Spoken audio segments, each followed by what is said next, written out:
Welcome to the Can Innovate podcast, the first ever podcast designed to showcase Canadian thought leadership. These innovators share industry insights, entrepreneurial best practices, lessons learned, and other tips that we can incorporate right into our lives, our careers, and our businesses. So let's get inspired. Hey, innovators, I've got an amazing treat for you. I've got someone that's based here right in Toronto, Canada. I've got David Poirier, who is the founder of the Poirier Group, a global company that specializes in helping organizations to implement and integrate significant change successfully. I mean, come on, look at our world that we're happening. There's no change that's not happening at this point. So this is somebody we could definitely learn from. He is a senior executive who offers extensive experience in the retail, general merchandise, food distribution, health and life sciences, and manufacturing industries. Him and his team have developed and executed operational strategies, business transformation practices, process improvements, and that truly positively impact organizations. In fact, when I was reading the bio for the company itself, I was kind of blown away. They have 100% referral rate. That is amazing. So David is definitely an achiever, is somebody we could totally learn from. He was recognized with the top award for service in the last 25 years at the University of Toronto. He was named one of the top 10 retailer CIOs and appointed to the Fellow of the World Academy of Productivity Science in 1995. This guy is got it all. So welcome, David. Thank you very much. It's great to be here. I am super excited to hear more about what you're up to these days. So can you tell us a little bit about the Poirier Group and what you're doing? Sure. The Poirier Group is based in Toronto. We do have a number of folks as well on the team that are based in the U.S. and throughout other cities in Canada. We're really focused on performance and productivity improvement for organizations and strategy deployment. So we work very closely with our clients and essentially become part of the team along with them as we work through our challenges with them. So you must be getting like tons of the industry is changing so rapidly. I mean, there's not one industry that's not being disruptive. So there must be like so much change that's actually happening and your team is involved in.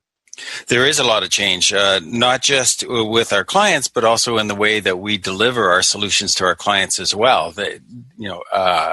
Technology is definitely having its impact on a number of industries, and I think it's going to have a significant impact on the consulting industry over the next few years as well.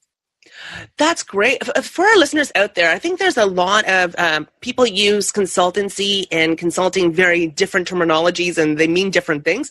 Could you kind of give us an overview of what that means to you? Sure, and there are a number of different types of consulting. Our business is really about helping organizations go through inflection points, go through changes that they're challenged with, and enhance their internal teams in order to achieve the results a lot faster. So we really roll up our sleeves. We're more operationally oriented, focus on operational excellence.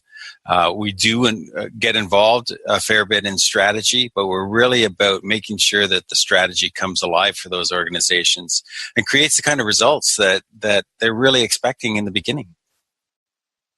I love that. And how did this all come about that you started this whole group?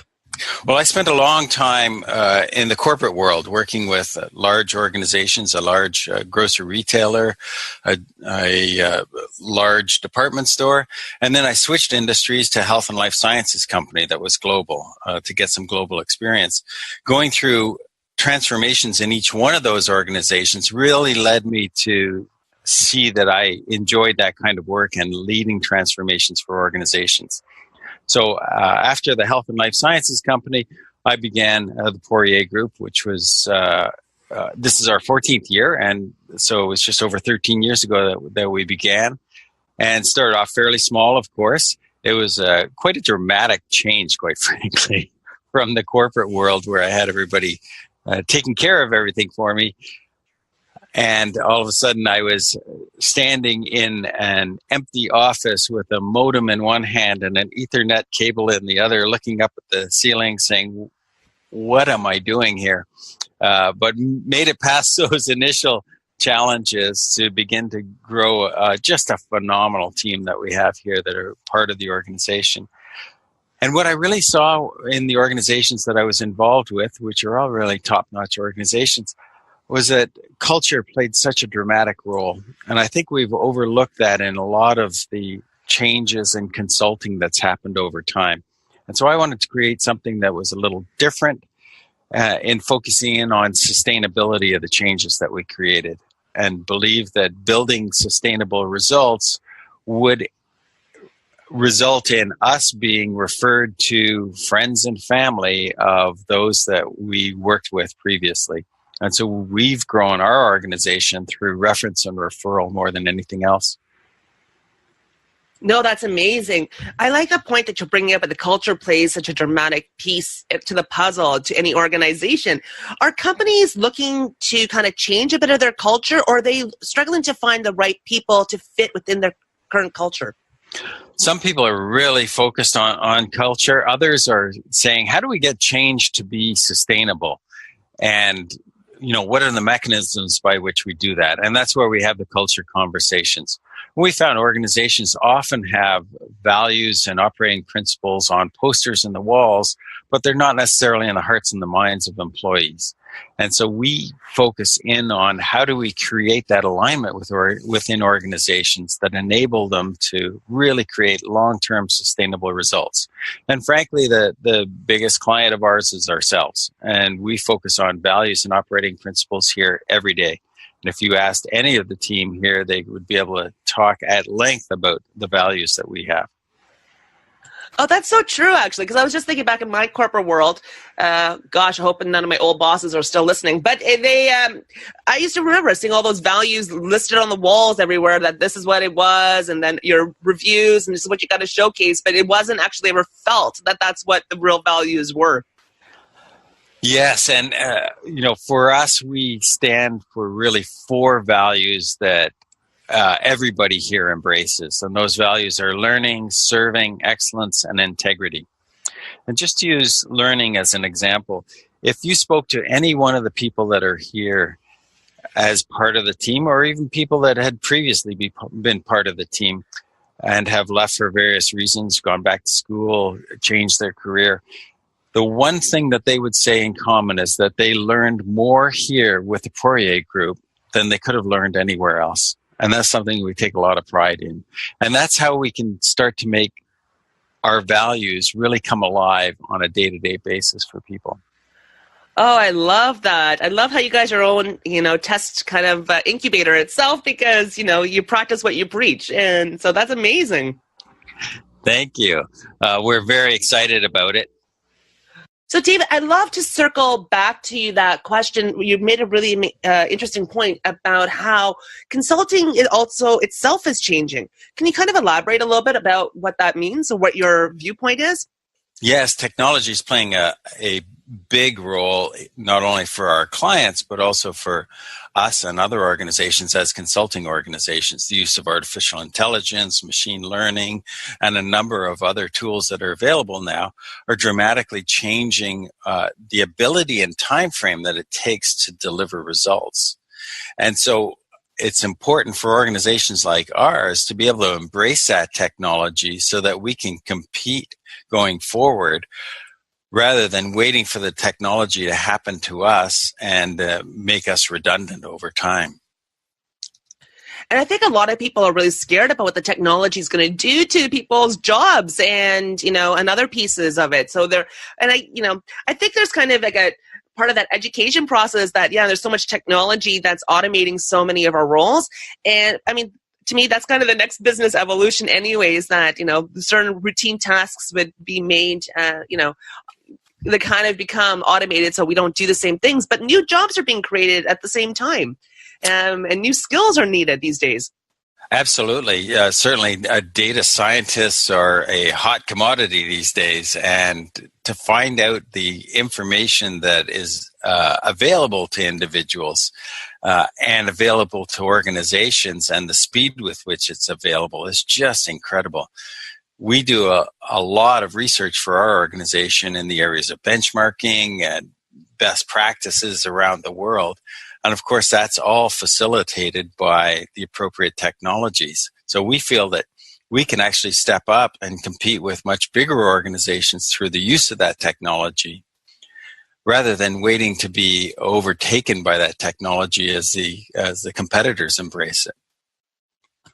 I love that. I love that. So what other kind of skills do you think are kind of the up-and-coming skills or areas of skills that you might need at the Poirier Group, for example? Certainly analytical skills. But at the end of the day, the one thing that we hire most for is common sense and drive. People that are really excited about helping organizations, about making a difference that's sustainable for our clients, that take great pride in customer satisfaction and creating value for those organizations. That's first and foremost the most important aspect of what we do. The embracing of our core values is very important to us as well, and strong analytical and operational skills. At the Poirier Group, we focus primarily on hiring and engaging individuals who have had operational experience in the past. That sense of accountability to get P&L results within a business, to provide the results for the organization from the operating side rather than the theoretical side. So the vast majority of our people come from operations with several years at least of operational experience, so they can really have a sense and empathy for the individuals that we're working with in implementing the kind and magnitude of change that we do. Oh, I love that. That's amazing. And I love how you say about, common sense, the heart, and then, really wanting to drive, customer satisfaction, and all those values. I don't know, this is just my opinion, and you can, feel free to disagree with it. I kind of feel like consultancy skills are kind of like the essential life skills that people need to have. Well, they certainly are applicable everywhere. We're in so many different industries and so many different types of situations. It's growing our skills constantly, which goes back to the learning that I mentioned earlier on. And those skills are invaluable in all aspects of life. I serve on a number of boards, and I know the skill sets that I've grown as a result of this organization and my engagement with it serve very well in helping me be an effective member of those boards. Yeah, and I just think about all the types of things about learning how to deal with different types of customers, the different personalities, stakeholders, and reading an audience, basically, like really understanding your environment that you're trying to create change in. So, I'm with you on that.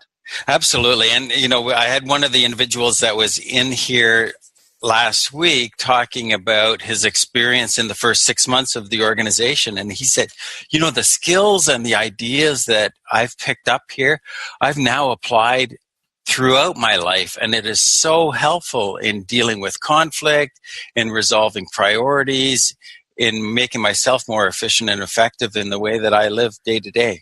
That was a tremendous comment that I take a lot of pride in. Oh, you should, because it's huge. I mean, even if you think about, you mentioned about P&L responsibilities, that's budgeting, and everyone needs to budget in their own personal lives of where they're trying to get to, and is it achievable and so on. Like it's great. Absolutely. And it's fun to share those things. Our organization is very much like a family anyway, so there is a lot of sharing of people's personal and professional challenges and opportunities, and we're all here to help one another in all of those aspects of our lives. Yeah, and I think that's probably how you guys really differentiate, because giving them these skills really helps them connect with the heart. Like it hits them in the heart because they're thinking about how they can use it in their own lives and other aspects of it. So it really kind of creates that, they're evolving as an individual from a both personal and professional perspective. Absolutely. And there are a lot of great organizations out there, but we've often seen in other companies where there's far more competition and far more focus on the individual performance versus the team performance, that if a project manager is on a project and runs into difficulty, in those organizations, sometimes their peers just cross their arms and watch what's happening, or even rub their hands together in anticipation that this is their opportunity to get ahead of their competitor within the organization. And our company is very, very different. If we have a project manager that's struggling with a project, everybody piles in. and helps out in any way they can, whether that's weekends, nights, or any additional resources that we may have on the bench. All those people come in. And we had a recent example last year where we had a project that was quite complex, far more complex than we anticipated. We had 4 people on it for 6 weeks, and after 2 weeks I realized we were not going to make it. I put some more people on, and everybody jumped in and said, how can I help? And at the end of the day, we had 10 people on that project. And we had a huge success for it. And the CEO of the organization came up to me after and he said, that's just great. I was really anticipating that you guys would do a good job, but this is a fantastic job. And I said, thank you very much. That's really what we play for. And he said, but I did the math on the back of an envelope, and there's no way that you could have made a profit at this. And I said, we didn't actually. It ended up costing us a little bit of money. And he said, why didn't you come back and ask for more money then? And I said, well, we don't do that. We had an agreement, and it's a deal. And we're about building trust here. And so I wouldn't come back and ask you for more money when we had an agreement. And he said, that's why we're going to do more business with you. And that executive has gone on to refer us to a number of other clients as well. That's what we live for. And everybody was so proud of that within the organization and saw that as a real defining moment for the company on how we want to do business going forward. Oh, I love that. I love that. And you can feel the heart. Like, when you're telling the story, you feel the heart. So that's amazing. So this industry is going through so many changes. What excites you most about this industry? The constant change that is going on within the industry. And we cross a lot of different industries, everything from shipbuilding to produce wholesaling to biodefense to medical services and retail. So the excitement that we see in crossing different industries, seeing where they are on their growth curves and maturity curves, and constantly looking out on the horizon on what changes these organizations are going to start to face, forces us to that learning mode that I spoke about earlier on, which is part of our values. The other 3 values, as I mentioned before, were serving, excellence, and integrity. And so being able to establish and practice those values on a daily basis really reinforces the energy within the organization and keeps us close as a group. The industry at large is very, very competitive, and we want to make sure that we respect our those who compete against us and that we collaborate with them wherever possible. And it used to be very clear what an industry was. A grocery store used to be a grocery store, and a drugstore used to be a drugstore, and a general merchandiser used to be a general merchandiser. Of course, that's all changed now, and they all sell each other's products.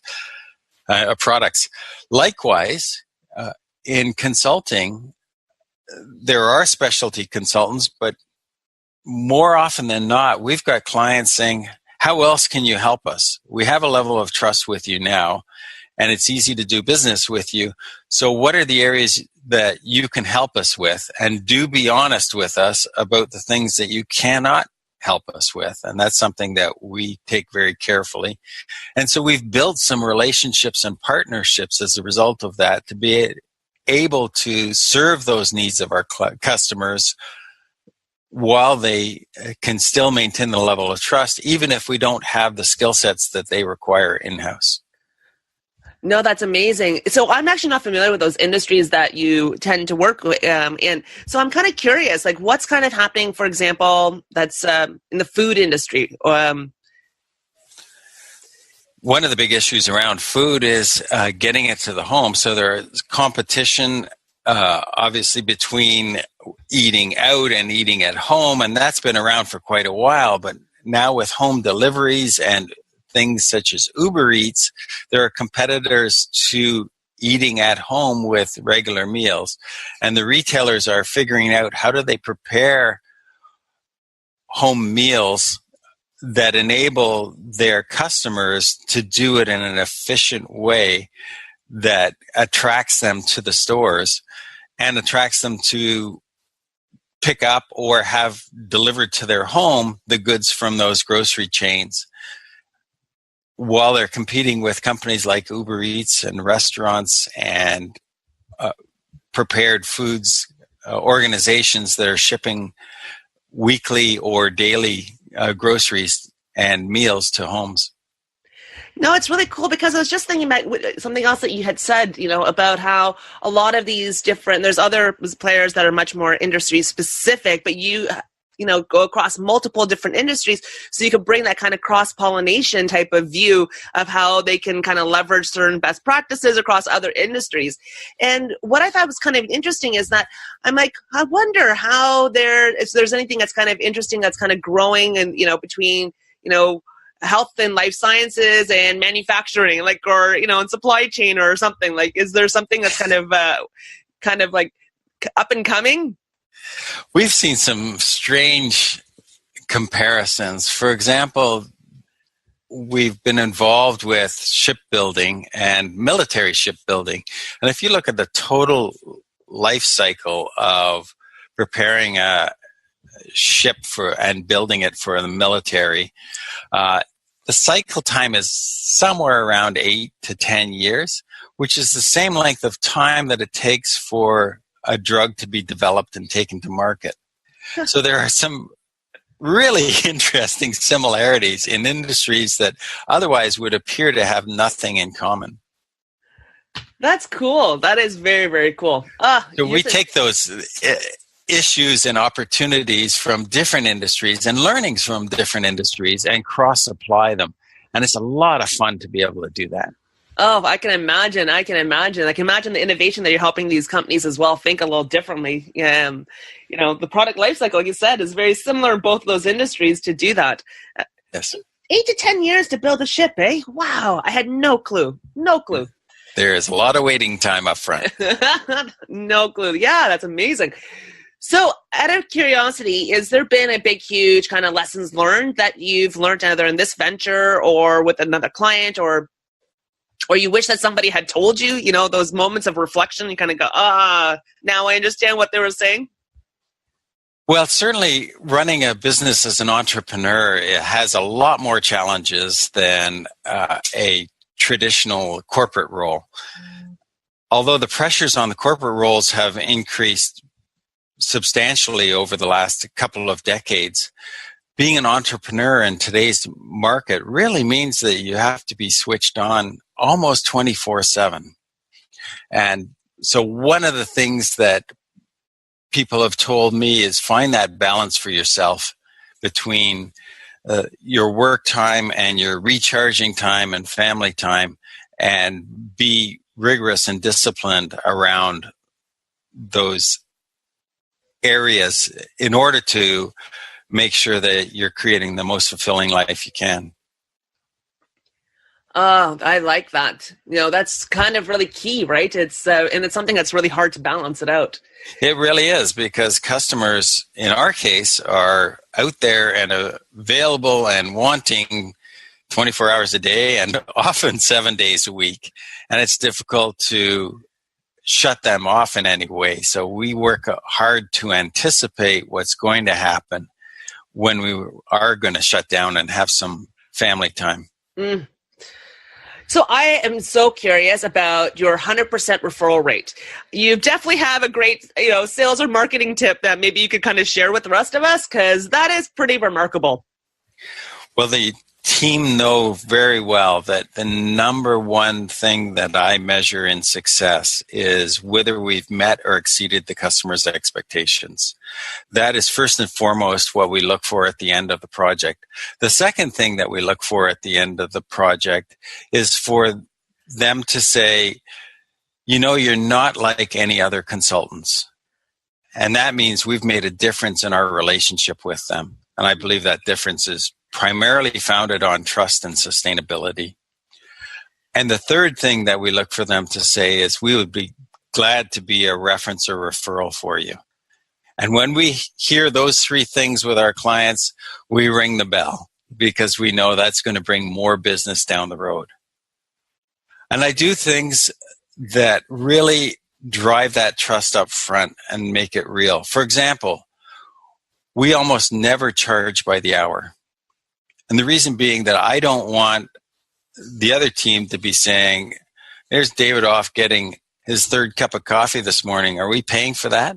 And likewise, I don't want anybody on our team to say, oh, another 10 minutes and I'll be able to build another hour. So we avoid that by mostly working with fixed fees. So clients know what they're going to get at the end, and they know what it's going to cost them at the end. And those are all elements that we work at on a day-to-day basis to build trust. No, that's really key. That is so key. I like that. But out of curiosity, it's funny because I love how you're talking about when they refer you. It's like I actually, every time I get emails or a thank you card, I actually save all of those because to me, that's my satisfaction index. So I'm with you on that because it's such a kind of warm feeling that you get. So go ahead.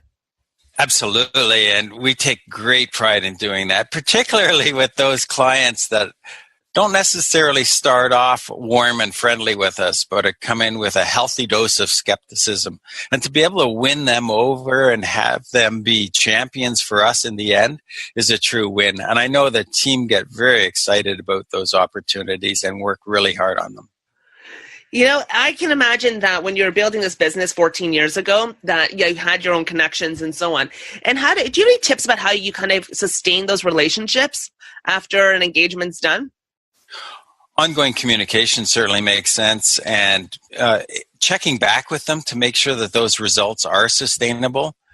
Sometimes we find that the results haven't been sustainable or haven't had the impact that they've had. We had a client like that recently, and we've gone back in and said, we're going to do whatever it takes to make that sustainable and to make sure that you're happy with us on an ongoing basis.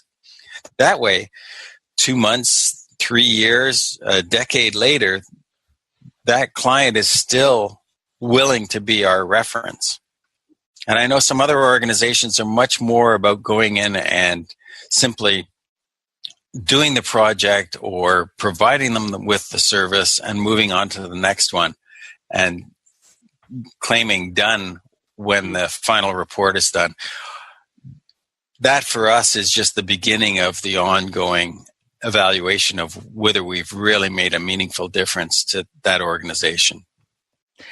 That's amazing because I really like that. It sounds like your definition of what is done, how you define done, is very different than other people defining what's done. Your done is that, yes, those are the results that we achieved. It may not have happened in the time frame that it was, but in 3 months you check in and then it's not there and you help tweak them because that to you is being done. That's pretty powerful.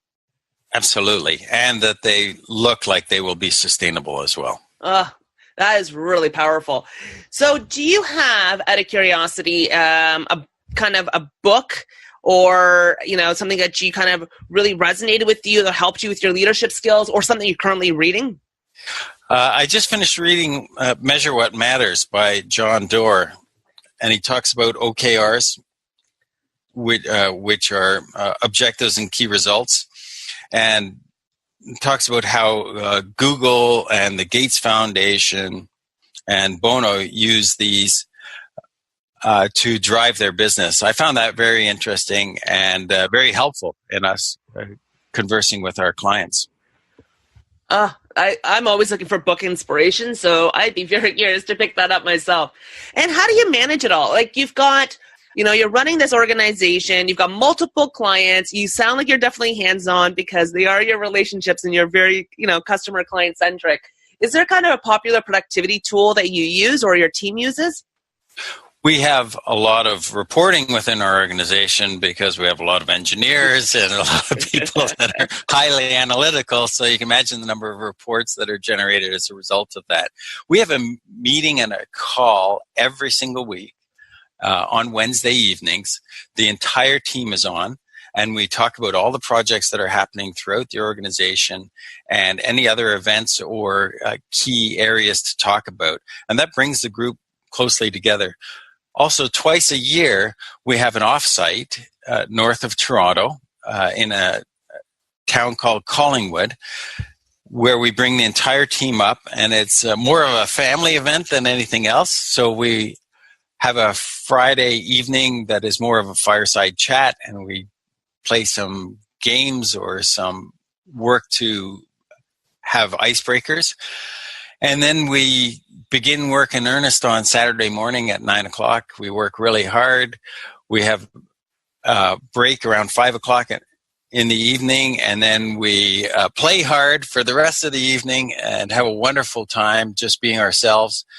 And then Sunday morning, we have a wrap-up of the group and our thoughts on the Poirier Group, what we mean to one another, and what we're committed to going forward. And I can tell you that's one of the most emotional points of my year when we have those meetings, because it just brings together tremendous energy and power and excitement and commitment and integrity, and people are hugging and crying, and then we go back off to work to serve our customers as best we can.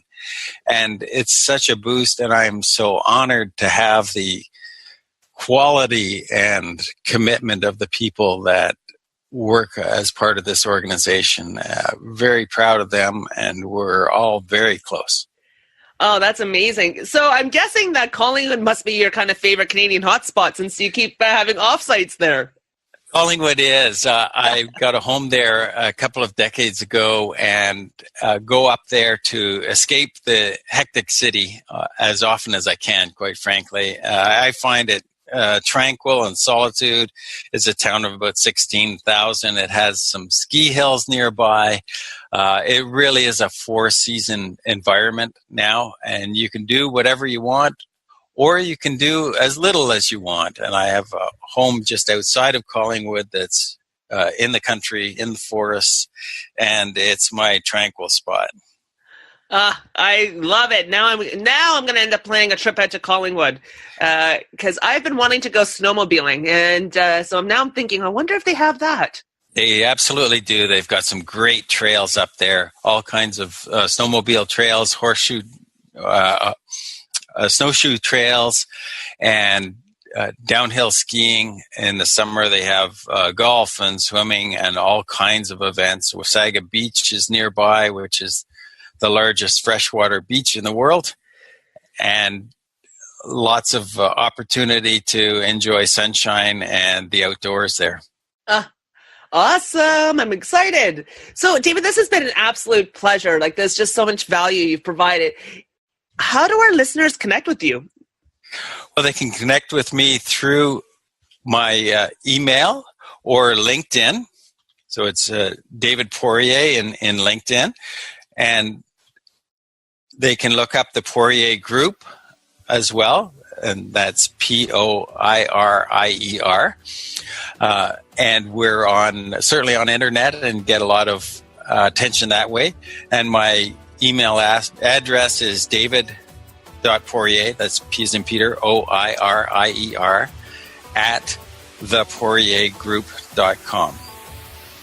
Awesome. I will put all the links in the show notes so everyone can just click and then contact you right away.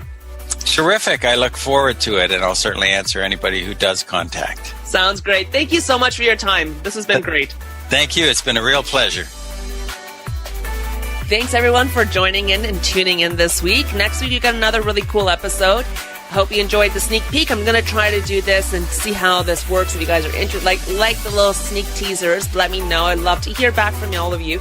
And don't forget to hit subscribe and leave a review. And let me know if you know of another Canadian innovator that's doing something really cool around the world. Let's get them showcased. Or if there's an innovation trend that you would like to specifically focus on. Anyways, looking forward to hearing from all of you, and talk to you next week. Cheers.